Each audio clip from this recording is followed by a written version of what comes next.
वज़ीर आज़म इमरान ख़ान चयो आहे त बेटनि वारे मामले ते सिंध हुकूमत सां ॻाल्हियूं जारी आहिनि। बेटनि ते अदावत सां खरबे रुपयनि जी सीड़प थींदी ऐं मुल्क ख़ुशहाल थींदो।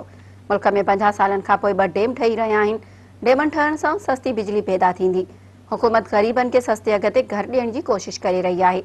वज़ीर आज़म इमरान ख़ान तरफ़ां इस्लामाबाद जे फ़राज टाउन में नया पाकिस्तान हाउसिंग स्कीम जो इफ़्तिताह कयो। स्कीम तहत 2000 माण्हुनि खे फ्लैट्स ॾिना वेंदा।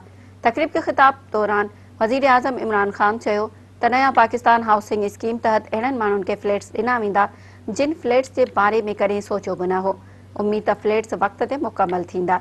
वज़ीर आज़म चयो त बैंक्स नंढनि माण्हुनि खे कर्ज़ ॾियण जूं आदी न हुयूं ऐं पैसो न हुजण सबबि माण्हुनि खे ॾुखियायूं पेश ईंदियूं हुयूं। हाणे बैंक्स कर्ज़ ॾियण लाइ तयार आहिनि। हुकूमत जूं आसान कर्ज़ लाइ कोशिशूं कामयाब थी रहियूं आहिनि।